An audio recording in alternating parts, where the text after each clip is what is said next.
Your chance of getting AIDS right now in this country as a heterosexual, monogamous, non-drug using male is 0%. And it's still see how he threw that in there? The heterosexual? Wrong. That's just a monogamous relationship. Any monogamous relationship lowers your chance of getting an STD. What a dishonest free. Like, listen to.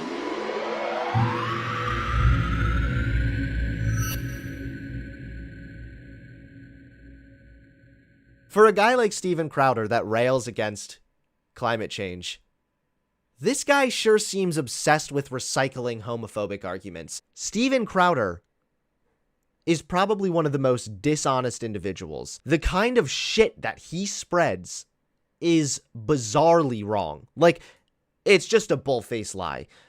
So here's a segment from Steven Crowder talking about gay people. I'm sure he has some very decent takes here. Let's go ahead and watch.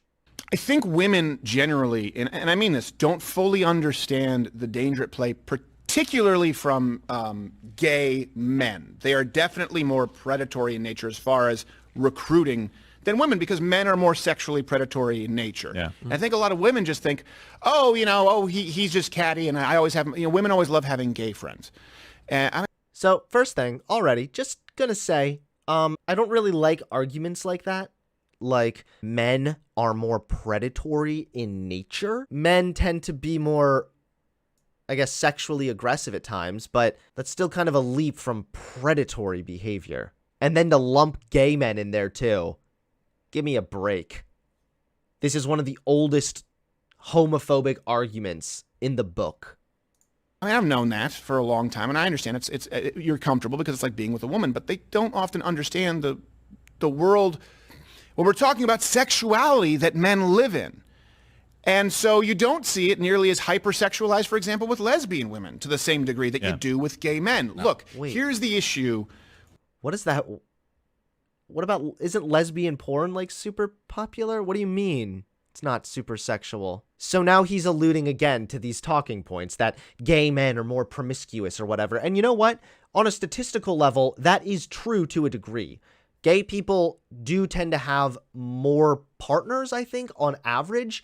But if you looked at it from a global standpoint, I don't know where it is, but I know it's not in the US, where it's straight men that have the most sexual partners on average. Even if we were to grant that, right? Because it is on a statistical level, yes, gay people do tend to have more partners on average. It does not logically follow to say that gay people are more promiscuous, therefore gay people are more predatory. That is a massive leap. That is simply not there. This is almost a non sequitur. He's trying to argue that because they're more promiscuous, that somehow means they're more likely to be predatorial. There's a difference there. Gay men. No. Look, here's the issue with the homosexual community with men that I need women to understand, because often like, well, what's the harm in... Maybe semantics? No. You don't semantically say that someone's more predatory instead of aggressive. Think of all the times that the man wanted to have sex, which was pretty much always, and you said, not right now. Now remove the not right now. That's every gay couple.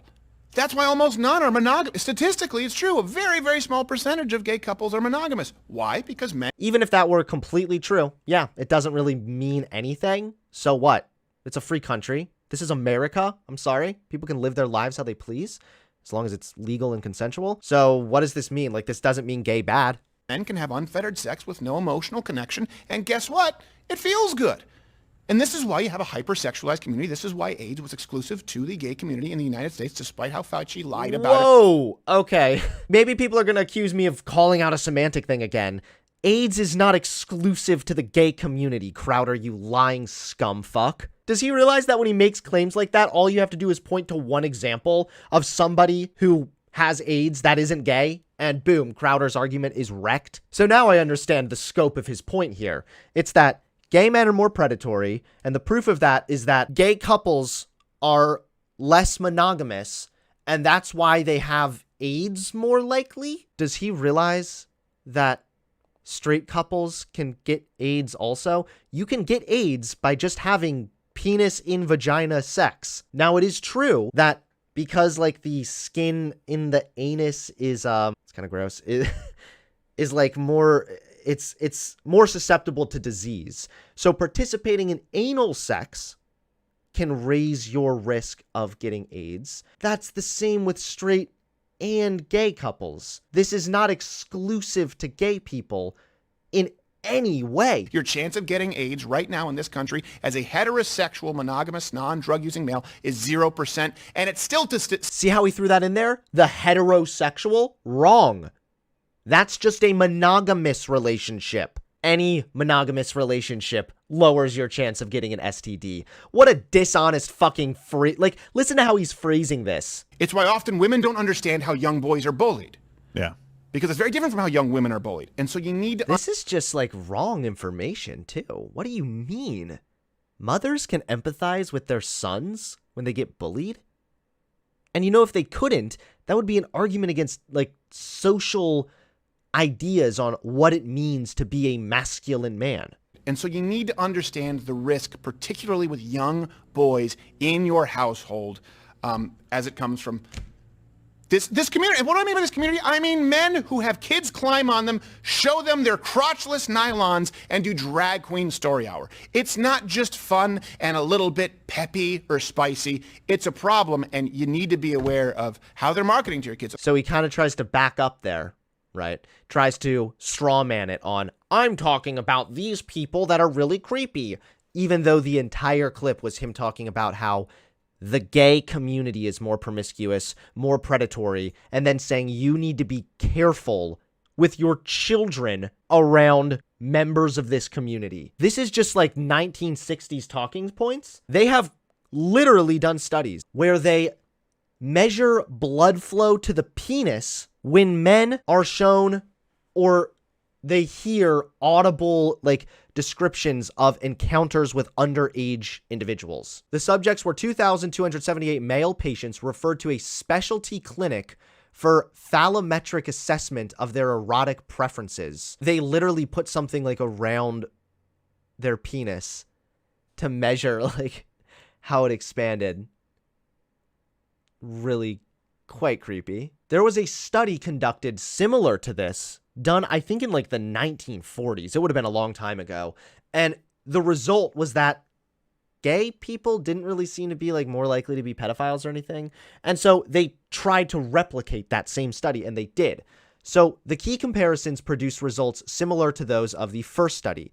They show that gay men and straight men have similar penile responses to depictions of children in the laboratory. That is to say, relatively low, but more important than there being relatively low, they're not really any different for gay and straight men. A lot of the times, the ways that they twist this information to make it sound like there's this disproportionate amount of molestation committed by gay people, they count the information incorrectly. Okay, so this study right here that I found is a perfect example from the Baptist Press, of course. Homosexuals more likely to molest kids, study found. And basically what this study does is it counts every male-on-male molestation as committed by a gay person. However, we know that the majority of molestations are actually committed by men in heterosexual relationships. So the idea that that gay people are more likely to be pedophiles is simply not borne out. You would have to calculate the information incorrectly. A lot of this incorrect data, right, comes from this individual named Paul Cameron. And Cameron really popularized the narrative by producing bogus studies to argue that gay people were more likely to molest children. Now, keep in mind, it has historically been a bigoted argument to argue against a minority group and paint them as a threat to a vulnerable member of the majority group. This even happened in like ancient times with Jews. They would accuse the Jews of eating children. So this has been a historical thing, this think of the children narrative, and that almost always works in getting the majority riled up. And it's not just children, it's vulnerable members of the group. Conservatives do it a lot with women also. Paul Cameron popularized this information using the same flaw with his research, where he would count every male-on-male abuse or molestation as a homosexual who committed the crime. The Child Molestation Research and Prevention Institute notes that 90% of child molesters target children in their network of family and friends, and the majority of men are married to women. Most child molesters, therefore, are not gay people lingering outside schools.